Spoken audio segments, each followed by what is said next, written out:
Gracias, un placer estar en Medellín y en Antioquia, ciudad a la que me unen profundos afectos y un trabajo profesional de muchos años. En 1991 abrimos el primer fondo ómnibus de inversión en la Bolsa de Valores de Medellín y trabajamos durante todos los 90 en la transformación del grupo antioqueño.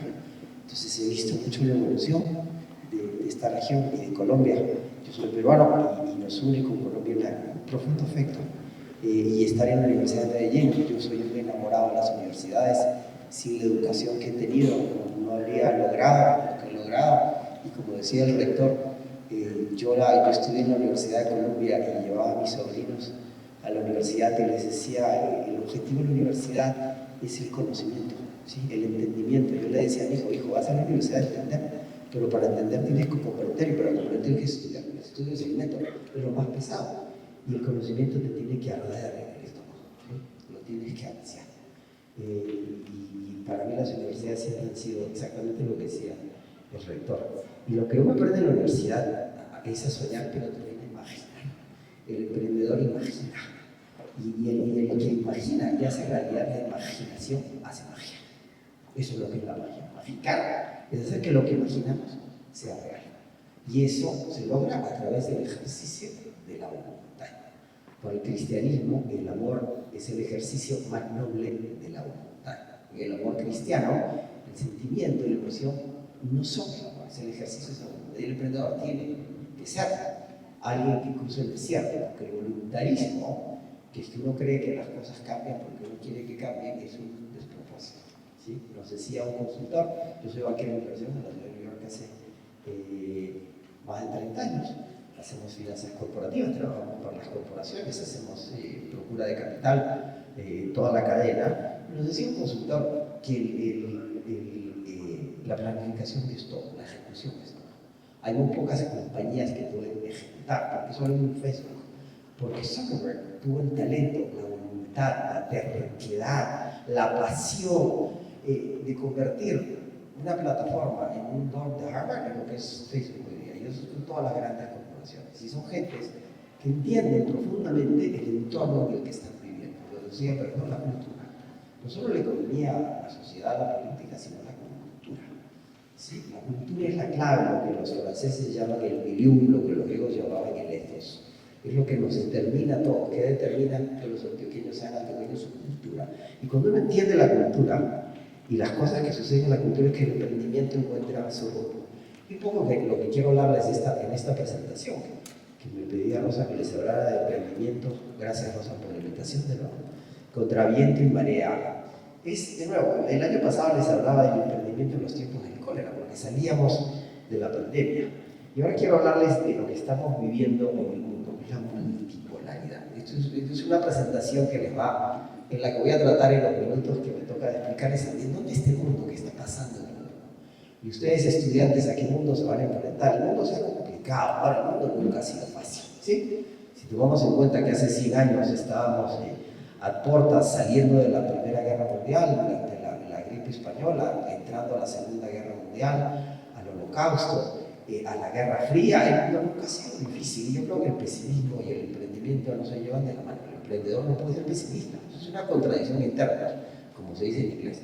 Si usted es pesimista, no se dedique al emprendimiento, de repente en la poesía, pero ni en la poesía le va a funcionar el pesimismo. El emprendedor tiene que entender en qué realidad vive y cómo se mueve en esa realidad.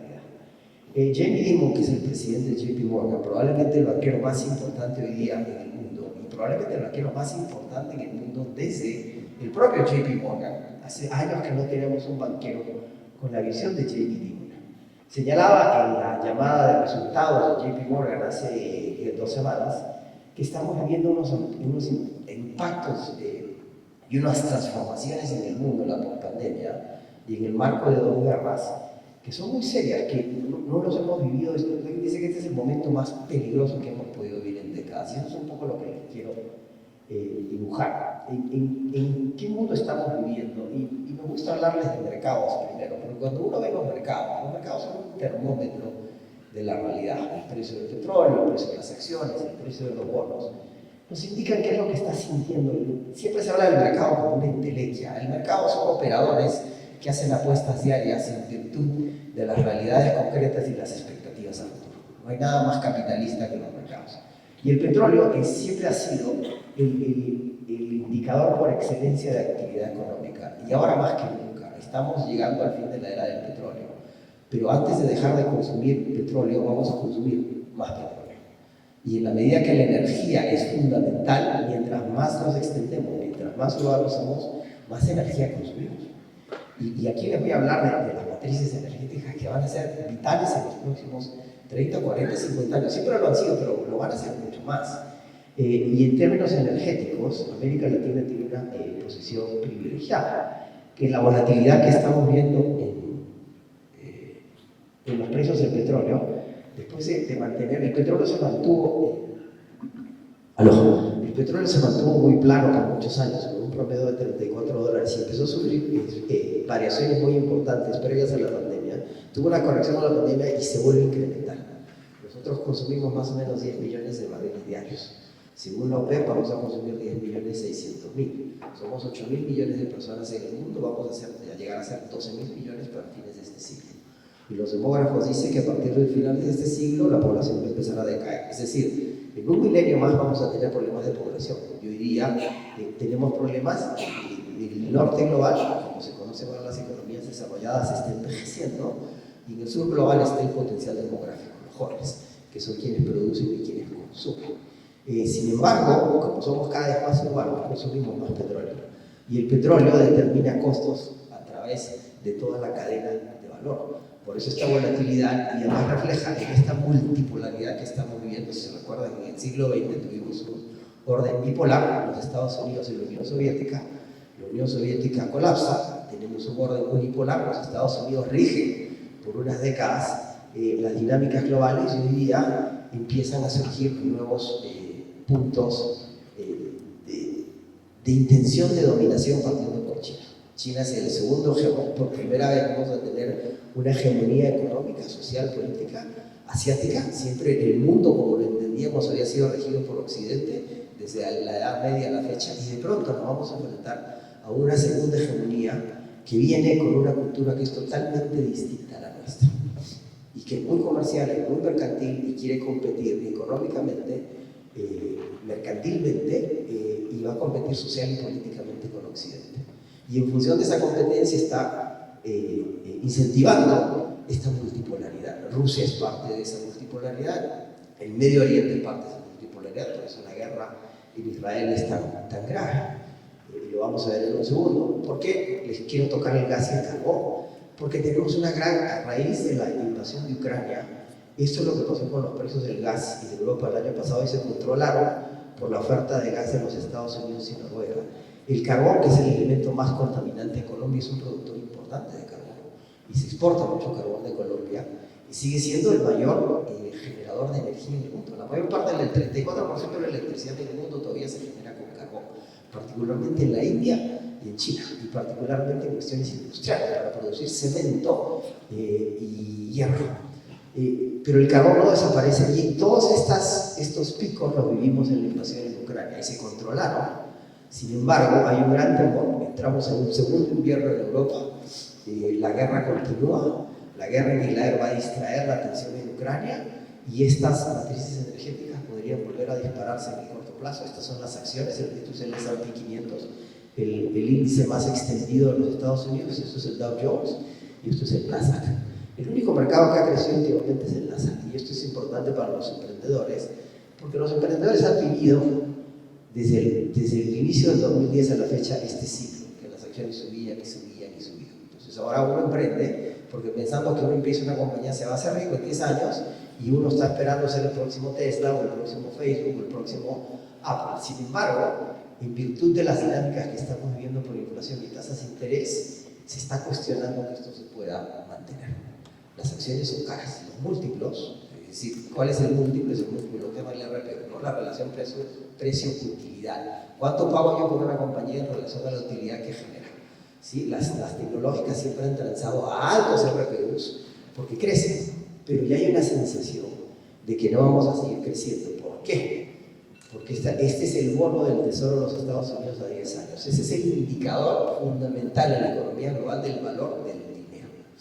Vivimos el sistema dólar, el 60% de las reservas internacionales a nivel global están en dólares, el 88% de las transacciones a nivel global se transan en dólares, es la moneda franca del planeta.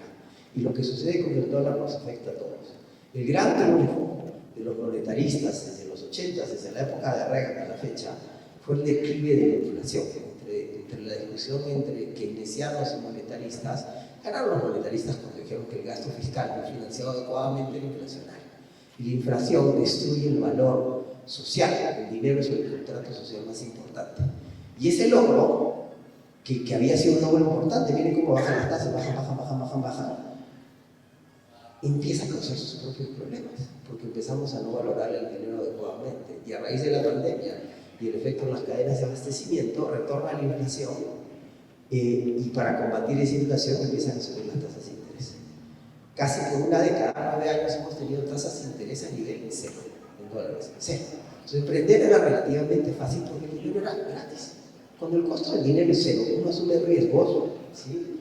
Y uno asume dinámicas que no empiezan a subir cuando la tasa de interés ya está pagando prácticamente 5%.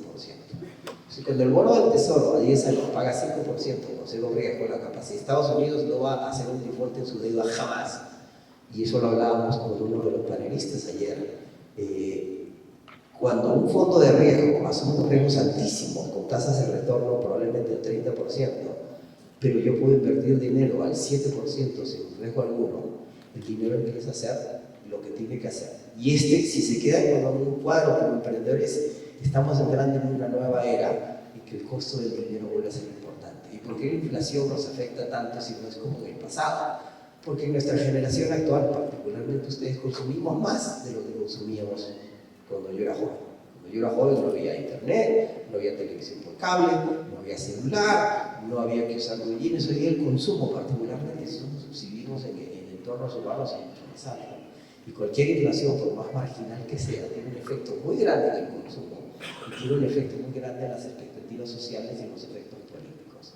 Estas son las criptos. Esto es Bitcoin, esto es Ether y esto es Cardano. Este es el activo más especulativo que puede existir por naturaleza, ¿sí? Bitcoin llegó a 70.000, hoy día está entre 30.000, 27.000, 29.000 y se queda ahí. La gran pregunta es si esto tiene sentido o no. Lo interesante es que el 90% de las criptos eran básicamente estafas, ¿sí? Y suele suceder, eso sucedió con los tulipanes, sucedió con los .com, ya sucedió con los criptos, pero hay un valor importante en los criptos, como vamos a ver con la inteligencia artificial, en el sentido que los criptos representan una nueva forma de entender las relaciones comerciales, que es el blockchain. El blockchain va a ser absolutamente transformador en la forma que nos relacionamos. La contemporaneidad, la salida de la Edad Media al Renacimiento, no la podemos entender sin el Renacimiento florentino, cuando los Medici se convierten en banqueros, consiguen una bula para que el Papa les deje prestar dinero y financian las artes. Pero financian las artes porque las artes eran ciencia. Pero no la podemos entender sin la creación, sin el humanismo franciscano, que lo precede prácticamente un siglo. Los Medici secularizan el humanismo cristiano, Francisco que reforma la iglesia, pero con la invención de contabilidad de doble entrada. La contabilidad de doble entrada la inventa un monje dominico, por supuesto que tiene que ser un dominico, y los Medici utilizan, antes de los Medici no había debe haber, no había flujo de caja, no había balance, y el mundo se convierte en lo que se dice que es un worst society. Somos sociedades de valor, en donde nos acumulamos valor, producimos valor. Y el blockchain, en última instancia, es un libro contable de múltiple entrada en tiempo real. Cuando se consolide el blockchain en las próximas décadas, porque ya tenemos la tecnología, la nube, el poder de computación, el mundo va a cambiar absolutamente, particularmente en lo que se refiere a las finanzas, porque hoy día hay lo que se llama una simetría en información. ¿Quién gana más? ¿Quién tiene más información? Entonces los inversionistas profesionales tienen mejores condiciones que los inversionistas personales, porque tienen acceso a información privilegiada todo el tiempo. En el blockchain se va a democratizar la información. En un momento dado, cuando Goldman Sachs tenga todos sus proveedores, clientes, en un blockchain vamos a poder ver los estados financieros de Goldman Sachs en tiempo real, todos los segundos, cada segundo. Contadores, analistas financieros, todo va a cambiar. Y la gente me mira y me dice, pero y todo va a cambiar, y todo siempre está cambiando. Hoy día todos nos subimos un avión. El primer avión voló hace 120 años. Hace 120 años no había avión. Y hoy día no había avión. ¿Sí? Cuando yo fui a la universidad no podíamos usar calculadoras porque se consideraba que tengo 62 años, estudié en Lima, Perú. No teníamos calculadoras, eran muy caras. Y hoy día tenemos calculadoras, tenemos una computadora en el bolsillo. Y el blockchain es más o menos inevitable. Estábamos en una conferencia que nos invitó Robert Bauer en Cambridge hace unos meses, en junio, y tuve un debate con uno de los matemáticos más importantes en MIT sobre el blockchain, y la discusión es: ¿qué es más importante, el blockchain o la inteligencia artificial? Y desde mi perspectiva le decía, el blockchain va a ser mucho más trascendental en una serie de cambios. Y estos son los metales y minerales. El oro es el metal precioso por excelencia, pero el cobre se está convirtiendo en el nuevo indicador de actividad económica a nivel global. La matriz energética está cambiando de una basada en combustibles a una basada en metales y minerales. La transición energética también es más o menos inevitable. Y eso va a hacer que el cobre, los mayores productores de cobre en el mundo somos los latinoamericanos, particularmente Chile y Perú, va a ser otro elemento que vamos a seguir. Esto en la pospandemia estamos viviendo lo que se llama la desinflación. La inflación en los Estados Unidos en junio del año pasado llegó al 9.1%, llegó a bajar 3% el año pasado y acaba de subir de nuevo al 3.7%. Y la pregunta que nos estamos haciendo es si vamos a bajar o no la inflación y si podemos o no bajar la inflación. Y esto es una discusión que tiene mucho que ver con lo que va a suceder en términos de las tasas de interés. El Banco de la Reserva Federal, el Banco Central Norteamericano, el Banco Central del Japón, el Banco Central Europeo han subido las tasas en el último año. La gran pregunta es en los mercados es si las tasas van a seguir subiendo. Y en la medida que la inflación no sea controlada, vamos a seguir viendo tasas en incremento. Y como les decía, estas tasas, el 5% parecen bajas, son altas en términos relativos. ¿Y qué está haciendo? El aumento de las tasas de interés está poniendo mucha presión en el sistema. El sistema está bajo un proceso de estrés muy grande, porque además estamos hiperendeudados a nivel soberano, a nivel personal. Todo el mundo tiene tarjetas de crédito, y en los Estados Unidos no sé si hay una cosa que se llama Pay in 4, que uno compra algo en internet y lo puede pagar en 4 partes. Nos endeudamos el sistema, y hemos tenido un par de crisis bancarias en los Estados Unidos este año menores pero importantes. Y por eso es que el sistema, como lo vamos a ver en un minuto, no termina de salir de un suerte de marasmo económico. La pospandemia y con las dos guerras, las dinámicas económicas no son las que solían ser, y eso está causando mucho descontento, mucha presión social, y eso está causando cambios políticos. Recuerden, la política es consecuencia de lo que sucede en la sociedad, y esa misma política influencia la sociedad. ¿Sí? Es dinámica. Y como decía, que éramos 7 y parió la abuela, cuando entramos en este problema tenemos dos guerras. La invasión de Rusia a Ucrania, que como les decía es parte de esta multipolaridad. Rusia, con Putin a la cabeza, está buscando tener cierta relevancia en el mundo. La trata con la invasión y el conflicto en Ucrania, que se sigue prolongando. Acaba de empezar la contraofensiva del ejército ucraniano sin mayor éxito. Israel entra en un proceso de guerra que puede ser muy grave y muy serio si es que se amplía a la región del Medio Oriente. Esta es una guerra que nos ha sorprendido a todos. Nadie esperaba la ofensiva de Hamas, y esta es una guerra que es mucho más seria, mucho más severa, y que va a tener impactos mucho más grandes que la propia invasión de Ucrania, y ambas contribuyen a la crisis energética.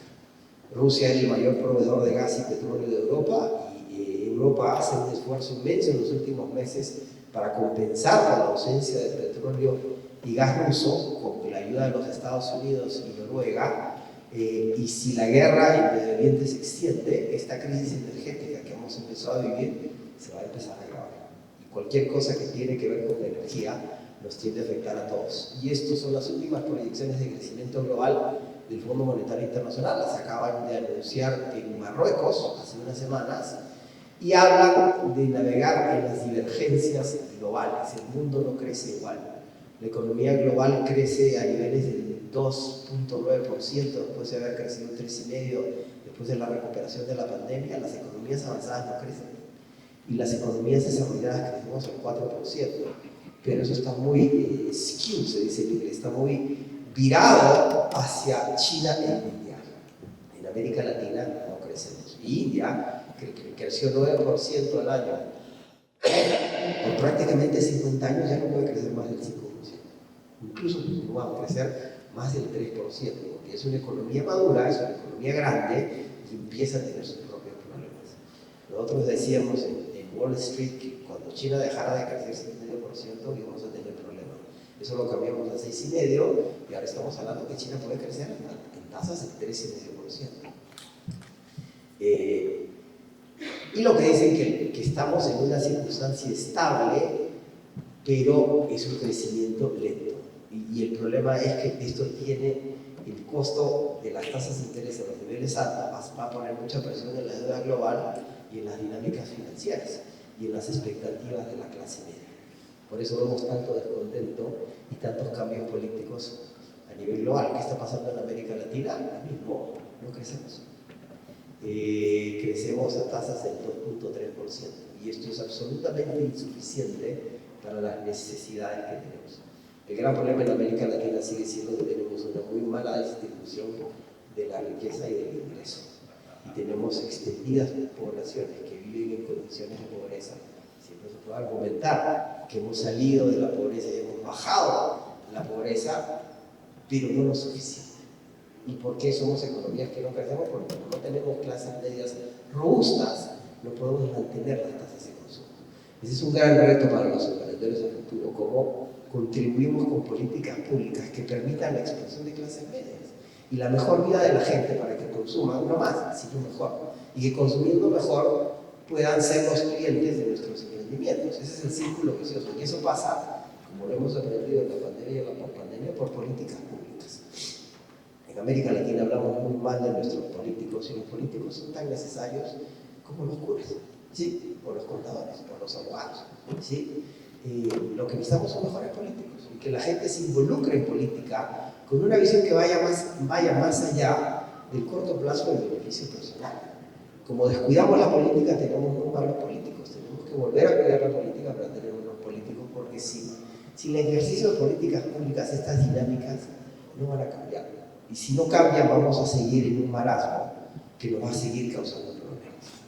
No es casual que América Latina esté gobernado hoy día por gobiernos progresistas que están aprendiendo a gobernar, es parte del problema. No gobernaron antes y aprenden en el camino y cometen muchos errores. Que a la gente le ha sorprendido que Massa salga elegido en la primera vuelta en Argentina, pero tiene todo el sentido del mundo porque Argentina, siendo un país que tiene índices de desarrollo humano altos en América Latina, tiene niveles de pobreza muy grandes. Y ese es el problema que tenemos a todo nivel. Y eso es lo que al fondo le preocupa mucho, porque es en América Latina tenemos problemas de mala distribución del ingreso, tenemos problemas de infraestructura, tenemos problemas de salud, nuestros servicios son muy malos, particularmente para la mayoría. Entonces, nuestra calidad de vida no es necesariamente la mejor, y eso es lo que tienen todos estos efectos políticos, ¿sí? Y empezamos a buscar soluciones autoritarias, como la de Bukele en El Salvador, que mete presos a 30.000 muchachos, que representan el 7% de la población entre 16 y 24 años, es decir, está creando un desempleo súbito que es insostenible. Las consecuencias de lo que hace Bukele económicamente son severas. Y cuando uno extrapola lo que sucede, yo le decía, si tuviéramos que hacer en Brasil lo que hizo Bukele en El Salvador, tendríamos que meter presos a 3 millones de muchachos. ¿Cómo metemos presos a 3 millones de muchachos? O sea, eso no es una solución, eso es una solución acaso en El Salvador. Y entendemos la exasperación de la gente, porque lo decía anoche en la cena que tuvimos, cuando el crimen es tan extendido como lo tenemos en América Latina y en Medellín saben de crimen, ya no es un problema estrictamente criminal, es un problema social, ¿sí? Porque estos muchachos se dedican a robar, porque son emprendedores de la delincuencia, pero es que no vienen a la Universidad de Medellín, ¿sí? Y tienen problemas familiares severos, y no tienen la educación moral, ética, personal, pero yo le decía, nosotros nos secuestraron en Caracas el 29 de noviembre del año 2009. 30 horas, 10 horas con una pistola en la cabeza y nos iban a retener 30 días, pero negociamos la salida como buen banquero, nos costó $40.000. Y yo mis amigos los secuestraba, no tienen que ser amigos los secuestradores, porque no lo matan, ¿sí? Y yo iba negociando con el tipo que tenía y le decía, pero usted sácame, usted tiene el dedo en el gatillo y vale boca, pero bájeme la pistola, porque yo me quedo sin cabeza, usted se queda sin negocio. Al final me dio cigarrillos y plata para el taxi, le decía, jefe. Y yo le decía al secuestrador, ¿y usted cuántos secuestros se saca al mes? 2, jefe. Y es un buen negocio, bueno, ¿no? Porque aquí somos 4, pero hay que pagarle a 7. El comisario también está metido en el negocio, jefe. Es un emprendimiento. ¿Sí? Si les damos condiciones legales a esa gente, vamos a utilizar esa energía para hacer algo más constructivo. ¿Sí? No podemos meter preso al 7% de los jóvenes. No tiene ningún sentido. ¿Sí? Además, sin ningún debido proceso. ¿Sí? Y los efectos políticos, yo sé que Petro causa como Castillo de Perú o hambre en México. En México no se puede hablar de hambre, nosotros hacemos negocios en México, mejor no toco el tema. Pero son productos del descontento de la gente, que la gente quiere, recordamos, en el siglo XXI la gente no quiere revolución, quiere inclusión. Y la gente elige a quien cree que lo va a incluir. Uno no se puede quejar de eso, ¿sí? Y de nuevo, las discusiones políticas que yo tengo, le digo, ustedes no pueden acusar a Petro de ser Petro, Petro es Petro. Ahora, ¿qué hace usted de cara a Petro? Esa es la discusión que tenemos que tener. Y Petro, y Boric, y los otros, son líderes que estamos dejando el ciclo conservador, capitalista, el capitalismo del capitalismo norteamericano de la segunda mitad del siglo XX, que es financiero y consumista, ha llegado a un punto de propiedad. Entramos en una nueva época que es progresiva. Hay que redistribuir las cargas fiscales. Las tasas de impuestos en Estados Unidos bajaron de tasas del 36 al 12. La gente que tiene el 10% de la población de Estados Unidos es dueña del 40% de la economía en el país. El 20% del 60%, eso es insostenible. Tenemos que redistribuir las cargas fiscales, tenemos que redistribuir el ingreso y la riqueza para que la economía se mantenga. Y ese es el mismo reto en América Latina, pero con las limitaciones que tenemos. Lo que les decía, esta es la crisis del petróleo, que se las he dicho. Esto es energía, consumimos más y más energía y vamos a seguir consumiendo más energía. Somos poblaciones urbanas, clase media, y estamos en mercados emergentes. Y lo primero que hace la gente cuando pone es electricidad para cargar los teléfonos, para ver televisión, volamos más. Ayer la cola en inmigración en el aeropuerto es una cosa espantosa, donde sale tanta gente, ¿sí? Estamos sobrecalentando el mundo. Tenemos que el debate si existe el calentamiento global ha empezado a desvanecerse. ¿Por qué? Porque ya podemos medir las emisiones de carbono. Y es muy claro que emitimos carbono en grandes cantidades y estamos sobrecalentando el planeta. Los indicadores son, ya la data es muy clara, ¿sí? Y tenemos que enfriar el mundo, tenemos que bajar las emisiones. Tenemos que sacar el carbón, tenemos que empezar a consumir menos petróleo y tenemos que empezar a consumir energías renovables. Y las energías renovables, como les decía, pasan de una matriz basada en los combustibles a una matriz basada en metales y minerales. La mayor fuente de metales y minerales críticos en el mundo es América Latina, en términos de metales y minerales minables. ¿Qué significa minables? Que pueden ser explotados geológicamente, geográficamente y comercialmente. ¿Sí? Y es inevitable, tenemos que cambiarlo. La descarbonización pasa por 3 etapas: la electromovilidad y la transición energética. La electromovilidad va a suceder más rápido que la transición energética. Y ya está claro que en Estados Unidos y Europa el parque automotor se va a renovar completamente en las próximas 3 décadas. Y eso va a demandar cantidades masivas de litio. Las mayores reservas de litio del mundo están en el triángulo de litio que está entre Chile, Bolivia y Argentina. Y van a demandar grandes cantidades de cobre. El 40% de las reservas de cobre del mundo están en el sur del Perú y en el norte de Chile. Energías renovables, vamos a empezar a usar viento, sol. Tenemos que bajar el consumo de petróleo, pero como les decía antes, de consumir menos petróleo vamos a consumir más petróleo. Estos son los metales del cero. Los minerales críticos, según el Banco Mundial, son 16, según Natural Resources de Canadá son 31.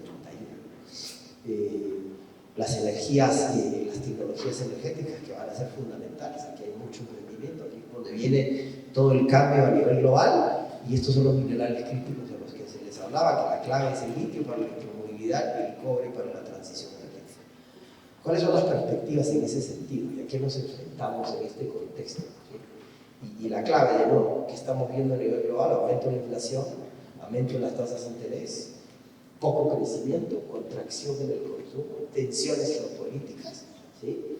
¿Y cuáles son las perspectivas? Estas son perspectivas de corto, mediano y largo plazo. Este es el mundo en el que vamos a vivir en los próximos 30, 40, 50 años, es decir, es el mundo que les va a tocar ver a ustedes. Ya uno con 60 años, 30 años más, y cerramos la Santa María. Pero si China ya llegó a un pico de crecimiento, y todo parece indicar que sí, China no va a poder sostener tasas de crecimiento de más del 3,5%, 5%. Hay economistas que hablan del 1%. Y ya nos empieza a quedar muy claro que China no va a ser más grande que los Estados Unidos. Y que China va a competir con Estados Unidos, pero no va a ser el hegemón global. Es incapaz de serlo. Ahora, curiosamente, China, como los Estados Unidos, es un imperio comercial. Ni China ni los Estados Unidos han sido imperios expansionistas. Los Estados Unidos tiene una dinámica de consolidación territorial. Explicaba alguien, las colonias iniciales, las 16 colonias del noreste, que llegaban hasta las Carolinas, se expanden cuando los americanos le compran los territorios de Luisiana a los franceses, que iban desde Minnesota hasta New Orleans. Le declaran la guerra a España primero, para quedarse con Florida, California, y les toca de allá para Cuba, Puerto Rico y Filipinas. Le declaran la guerra a México para quedarse con el sur, y después le agarran Texas, Arizona, Nuevo México, y después le agarran la cara a los indios para quedarse con con Dakota, con Wyoming y su imperio, y le compran Alaska a los rusos. Y los chinos son un imperio de consolidación territorial, no son expansionistas, no son como franceses, españoles en el pasado, y son comerciales. Lo que sí vamos a ver es una guerra comercial y una guerra por los recursos energéticos importantes. China necesita asegurarse de minerales críticos, y Estados Unidos y la Unión Europea también. Y los Estados Unidos, las 3 leyes que ha aprobado la administración Biden son leyes de reconstrucción de infraestructura en Estados Unidos. En Estados Unidos nos hemos dedicado al consumo y no hemos reconstruido la infraestructura, que está muy deteriorada. Tenemos aeropuertos que parecen de cuarto mundo, ¿sí? Y una de las razones por las cuales no hay más autos eléctricos en Estados Unidos es porque no tenemos una red de cargadores eléctricos a nivel nacional. Y acaba de salir una ley que se va a construir toda una red de cargadores electrónicos con el estándar Tesla. Entonces viene un cambio del parque automotor masivo, y ahí se va a dar mucho emprendimiento a nivel de baterías. Y en el caso chino, la ausencia de crecimiento chino como el pasado, lo que va a generar es que las dinámicas que nos habíamos acostumbrado en América Latina no van a ser las mismas. Pero sucede que los europeos y los americanos van a querer competir con los chinos por los recursos que existen en América Latina, y eso nos ofrece una ventaja. El problema que tenemos en Rusia es que es una guerra prolongada. Nadie espera que la guerra se resuelva si no esté en 5 años.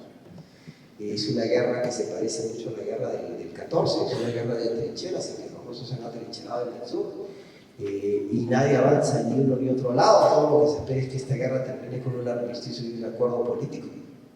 Pero es una guerra prolongada que va a seguir poniendo mucha presión en las dinámicas energéticas a nivel global y geopolíticas. El gran temor sobre el conflicto en Israel es que se extienda a la región. Si Irán participa del conflicto, si Israel demuestra que Irán ha estado involucrado en el conflicto, si Arabia Saudita apoya o no a los palestinos, cosa que no sucedió en el pasado, si Siria se involucra, si Líbano se involucra, y podemos estar acá en un conflicto muy severo, que además va a tener un impacto muy importante en la oferta de petróleo, y que va a tener un impacto muy grande en los precios del petróleo, y que va a tener un impacto muy grande en la inflación y en las tasas de interés que hemos vivido. Y esta es probablemente la guerra más compleja y más complicada que hemos visto en el mundo desde la Segunda Guerra Mundial. Ni la guerra de Vietnam, ni la invasión de Afganistán, ni la invasión de Irak ha causado el nivel de temor y tensión que está causando esta guerra. Y a falta de una tenemos dos guerras. Los riesgos económicos, como les decía, tenemos mucha deuda, tenemos probabilidades de recesión. Si la inflación no reduce, entramos a recesión en los Estados Unidos el próximo año. tenemos los riesgos económicos que les mencionaba, tenemos riesgos políticos. ¿Por qué Petro es presidente de Colombia? ¿Por qué Boric es presidente de Chile? ¿Por qué Lula es presidente de Brasil? ¿Por qué AMLO es presidente de México? Y la candidata de Morena va a ganar la elección en México lo más probable el próximo año. Y están sucediendo cosas tan raras como que en México el PAN, el PRI y el PRD, enemigos políticos acérrimos, se unen en una candidatura única para oponerse a Morena. Y AMLO tiene 60% de popularidad. ¿Por qué Massa probablemente gane en Argentina? Porque tenemos un gran problema entre los que tienen mucho y los que no tienen lo suficiente. El presidente Macron llama a una conferencia en junio en París, en donde convoca al Banco Mundial y al Fondo Monetario Internacional, porque al norte global, ya no hablamos de economías desarrolladas y subdesarrolladas, hablamos del norte global y del sur global. En los votos en Naciones Unidas sobre el tema de Ucrania, el sur global no ha votado, ha votado en contra de Rusia, pero no ha condenado a Rusia. Hay una gran preocupación en el norte global, porque hay una actitud de rebelión en el sur global. En el norte global todavía está la riqueza, ¿sí? Pero no está la población.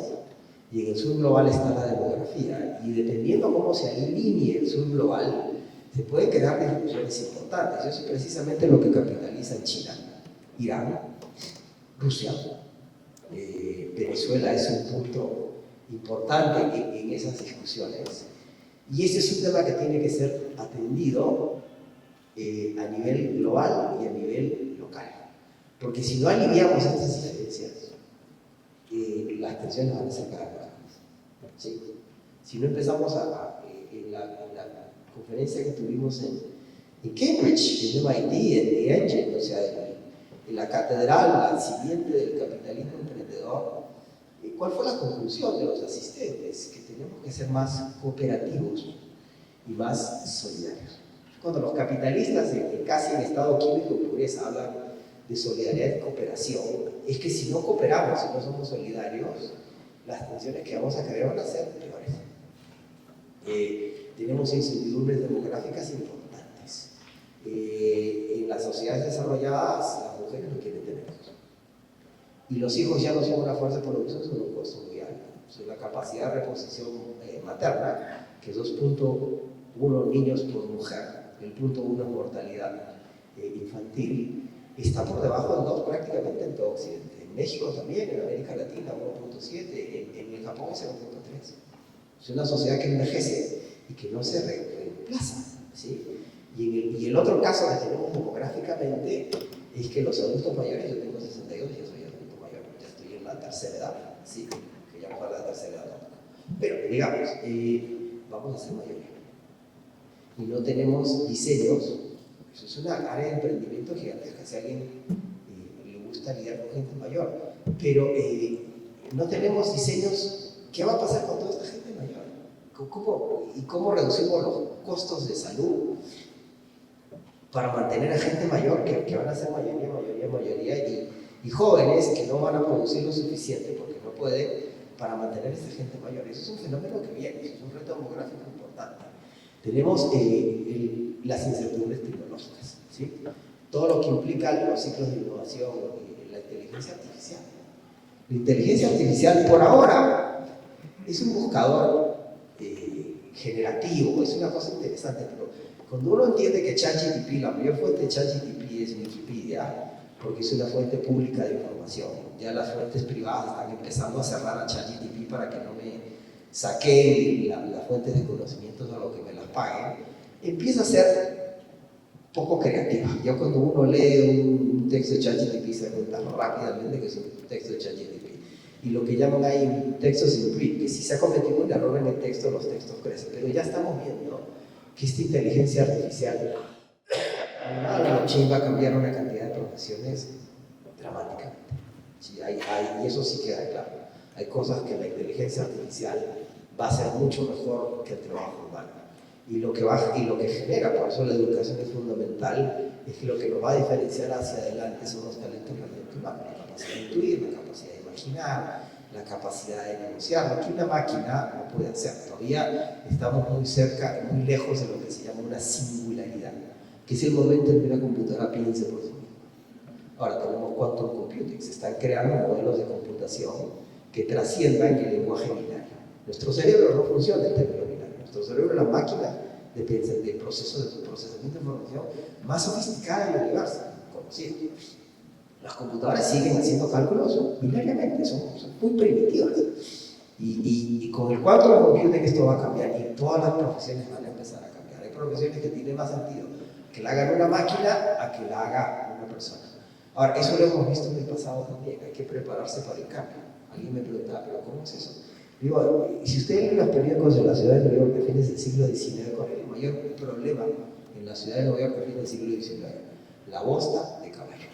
Había tantos caballos en la ciudad que era un problema de políticas públicas. ¿Qué hacemos con los caballos?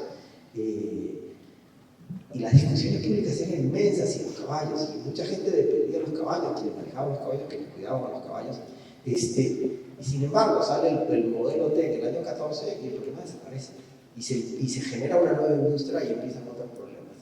¿Cuál es la promesa? Como les decía, si en algo tenemos un consenso, y eso lo dijo el presidente Biden, que también fue la conclusión de la Asamblea General de Naciones Unidas, tenemos que descarbonizar el planeta. Y aquí también existe una beta de trabajo y de emprendimiento inmensa. Tenemos que bajar las emisiones. ¿Y qué es el siglo XXI? ¿A qué nos enfrentamos? Tenemos problemas demográficos, tenemos problemas económicos, como les dije, tenemos temas democráticos, tenemos que reforzar nuestras democracias.